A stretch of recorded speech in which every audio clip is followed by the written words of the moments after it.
Thanks to my peeps. What's up, man? What's good? Yeah, your boy with the next one again. Yeah, this one is looking at the plane that crashed in DC. They were one with the Black Hawk and the plane passenger plane. Yeah, a lot of people been talking. There are a lot of things behind this, man. Some things ain't right. So I got a video here with a lady that prophesied things gonna happen from way back in 2002. People been saying there's a lot of mystery behind this plane crash. So please check out the video. Tell me what you do. Tell me what do you think. Next thing I saw people dying because airplanes began to drop out of the sky all over the world. Many airplanes falling, people exiting this life suddenly. I was hearing all the tearful cries and the phone calls and the goodbyes that are recorded on the black box when it is recovered.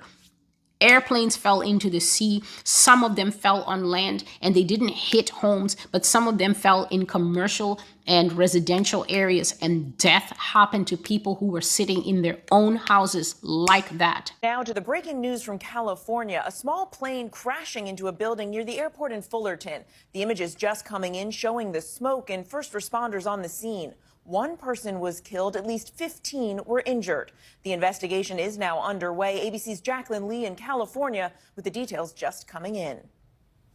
Tonight, new video capturing the moment a small plane crashed into a furniture warehouse. A helicopter has crashed just moments after takeoff in Turkey, killing everyone on board. The medical chopper was... A crew member has been killed after a cargo plane crashed in Lithuania, skidding into a house and bursting into flames. A security camera catching the dramatic moment the plane hit the ground. 3 others on board the flight survived the crash, along with 12 people who were inside the house. The plane, flying from Germany, was due to land at the Vilnius airport when it crashed a few kilometres from the runway. Hey, Army veteran here. I was stationed in an aviation unit, more specifically a Black Hawk unit, and I've got questions because the math is not mathing on this Black Hawk hitting into the airplane incident. First and foremost, where were the crew chiefs? Every pilot has at least one crew chief. Most of the time there are 2.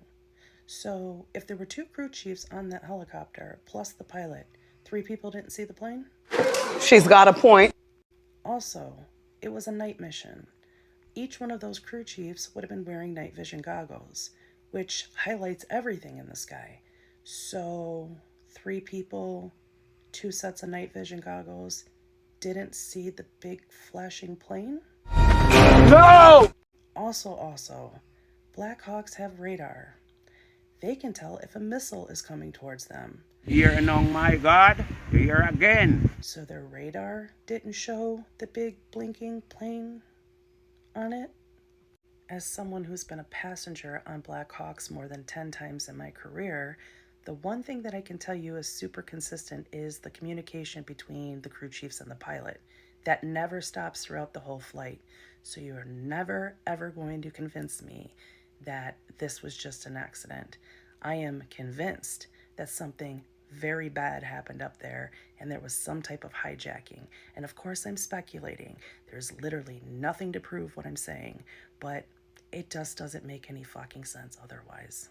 We got Diaper Don up here blaming everybody. Biden, Obama, DEI, the military, everybody but the person that came in on his first day and fired a bunch of TSA agents and got rid of safety programs that were put in place so that this type of shit wouldn't happen. But we're not going to blame him, are we? It's fucking tragic, and he's handling it tragic. And my apologies and my heartfelt condolences go out to every single person that lost somebody in this accident. So does anyone want to explain how or why CNN was able to report this plane crash 5 and 6 hours before it happened? That's serious.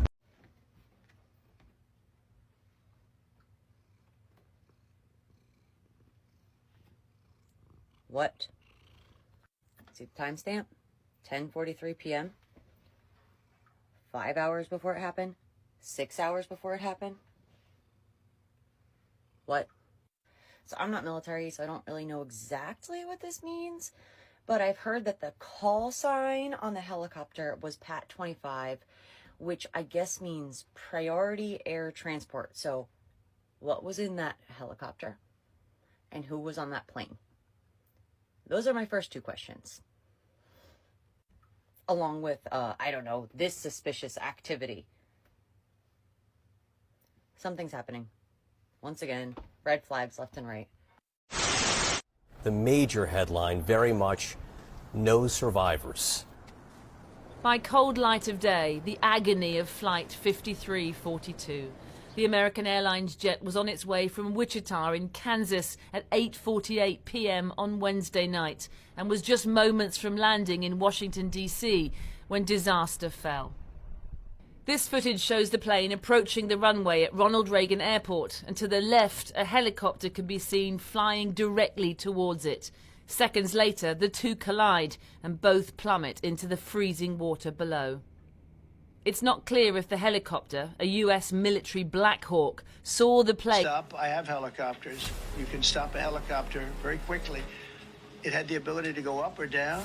It had the ability to turn. And the turn it made was not the correct turn. This is the incident between the helicopter and the jet airliner yesterday at Washington.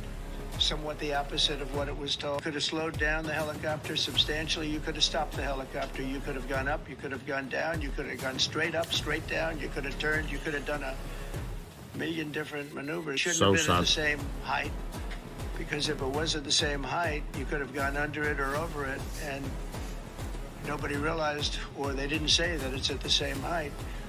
At the same height, it still wouldn't have been great, but you would have missed it by quite a bit. Could have been 1,000 feet higher. It could have been 200 feet lower. Let me know what you think of it all. It was exactly at the same height, and somebody should have been able. Plane to its left as it flew low along the riverbank. But we do know from audio recordings that air traffic control told the helicopter to fly round the incoming plane moments before the collision. Yeah, we can do 33 for Blue 6342. Runway 33 clear for land. They call out to the Army helicopter, asking it to pass behind the plane. Pass 25, get the CRJ in flight. Pass 25, pass behind the CRJ.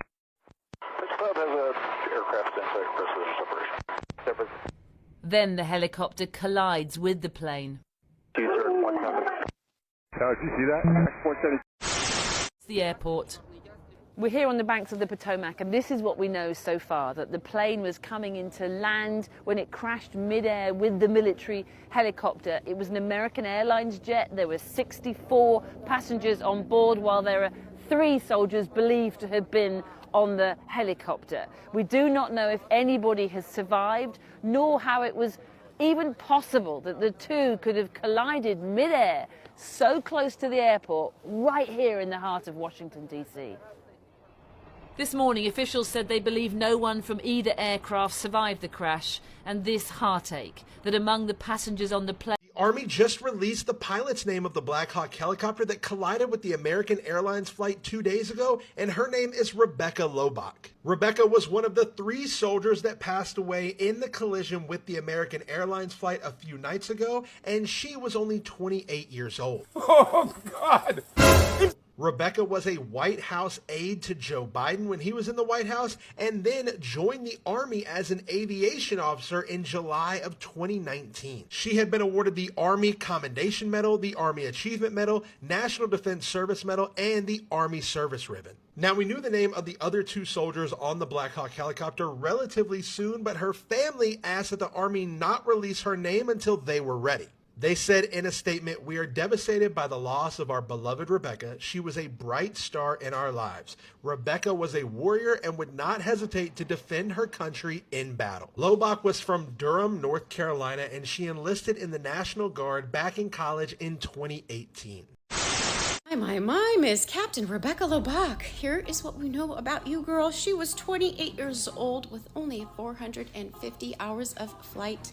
And that doesn't leave much for a pilot flying over one of the most restricted airspaces in the country. But she wasn't just any pilot. No. She was a White House military aide under Biden, a position that gave her direct access to top high-level officials. And the helicopter that she was on, it wasn't just a Black Hawk. It was part of an elite doomsday response unit responsible for evacuating top U.S. leaders in a national emergency. The same type of aircraft used on 9/11 for emergency evacuations. But here is where things get a little bit strange. The helicopter that she was flying was flying too high. And, we're all supposed to believe it was a routine training exercise. Its tracking system also turned off, so air traffic control couldn't figure out their altitude. And meanwhile, while we were waiting for her name to be released, her social media completely wiped clean. And then there's this, her dearest daddy, David, a researcher at Duke University specializing in health policy and clinical informatics. Duke has documented ties to certain individuals involved with a certain leak. And yet, we're expected to accept this as just another tragic accident. We know that Kash Patel has already came out and stated that the CIA has certain capabilities to remotely access aircraft systems and other technologies. And these aren't wild theories, they are facts. You can go and research them. But my question is how many times have we seen similar situations before? I mean, the Twin Towers, the Pentagon, Philly, the same patterns, the same silence. These are real questions that need real answers. What really happened in DC? You expect me to believe that a Black Hawk helicopter collided with an American Airlines flight in DC's most modern and secure airspace? Yeah. American Eagle flight that was en route from Wichita, Kansas. Does anybody know about what's happening in Kansas right now? A major Chiburka, what outbreak? Putting that aside, I just so happened to track the helicopter's path as well before you were unable to all of a sudden. And boy, did I discover a lot of very interesting information, but we'll get to that here in a second. What's man talking about? Do you know how many Russians alone were on that flight? And do keep in mind, no one is believed to actually have survived that mid-air collision. No, that is impossible. But I really shouldn't have to say much more, considering they were Russian personnel. Rascal. Now let's do keep in mind, okay, there has been reported to be 3 U.S. military personnel that were on board that helicopter. No names have been released as of yet, but this is the really interesting part. When you were able to track the helicopter's flight path, it just so happened to originate from a very specific address. Now, I'm not necessarily sure that I can name out an address on TikTok without receiving a violation, so I'm going to be putting it in the comment section below. But the current owners are the Embassy of Saudi Arabia. And when I noticed that, my instant reaction was, what? What is a Black Hawk helicopter doing taking off from that location? And does anybody remember the Las Vegas incident? Because if you don't, and you haven't gone down that rabbit hole already, I highly suggest that you do. Or you can watch one very specific video from an individual named Ian Carroll on X. You probably already know who he is. His name is Cancel This Clothing Company on TikTok. Because he actually did a full rundown on everything that you need to know about it. And if you watch that video, then you obviously know why I'm mentioning that incident. But there are numerous Saudi Arabian diplomats and scholars residing at that address. And like I stated, I'm going to be putting it in the comment section below so you can actually go check that out for yourself. Love Copy TV. Right! You serious?